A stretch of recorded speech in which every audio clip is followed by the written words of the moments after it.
So we're going to continue with the diamond mystery. Remember, we left off with Maya and Jerry trying to help Mohammed Carrot figure out who is stealing his diamonds.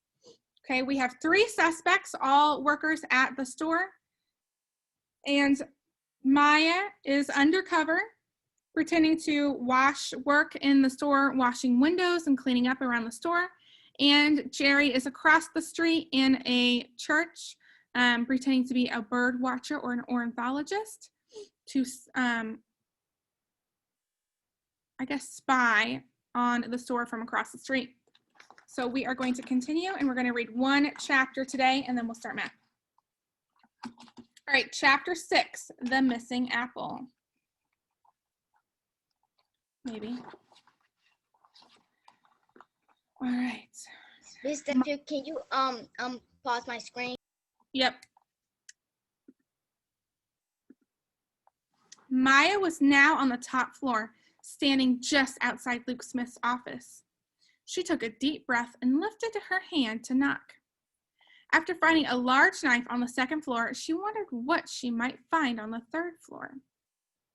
Suddenly, the door opened, and Maya was confronted by Luke Smith dressed in a tracksuit. Maya gasped.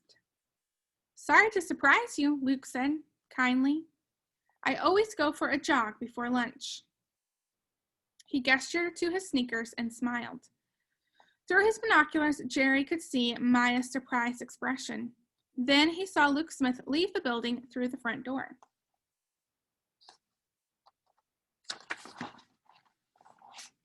Luke Smith ran a few short feet, then stopped by the building drain pipe, kneeling down to tie his shoelaces. With a quick motion, he picked up something from the street, hopped up, and ran off toward the post office. He had a big smile on his face. All right, I'll give you a couple more seconds to look at the picture.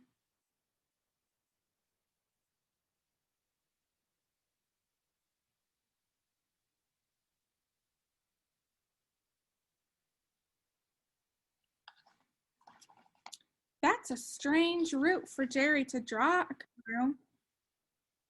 That's a strange route for a jog, thought Jerry. All right, and I'll give you a couple more seconds to look at this picture.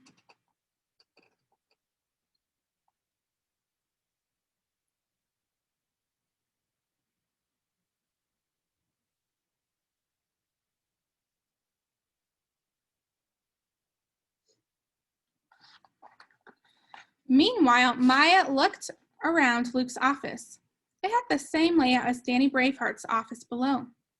There was one workbench and 2 windows facing the street, one of which was open. Luke's tools were spread out along the workbench, and some of his clothes hung on the coat rack against the wall. Maya walked to the open window and waved to Jerry in the church tower. Jerry waved back.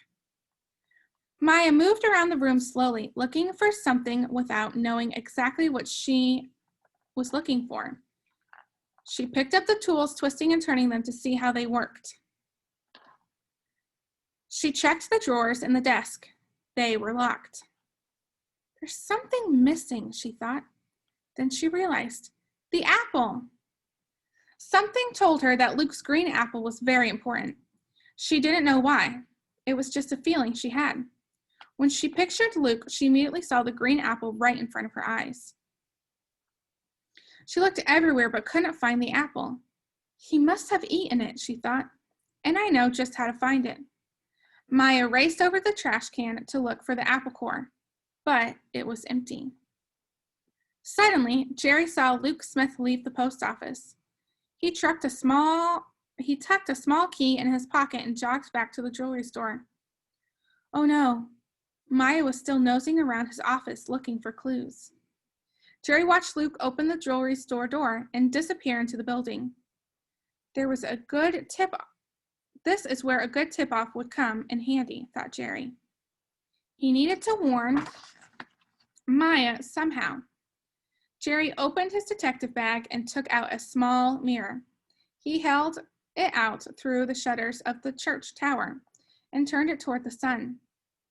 It caught a ray of sunshine and reflected straight into Luke Smith's workshop. Jerry directed the beam of light into Maya's face. At first, Maya was irritated and held her hands across her eyes. But then she understood that Jerry was trying to tell her something. She ran across the room to the cleaning supplies and pretended to work. Just in time as she picked up the bucket and squeegee, the door to the room opened. In walked a still smiling Luke Smith. "Hi there, junior worker," he said with a smile. "I've just finished the window," Maya said cheerfully and headed out the door. Phew, that was a little close for comfort. Jerry sighed over in the church tower. All right, that is where we will end for today.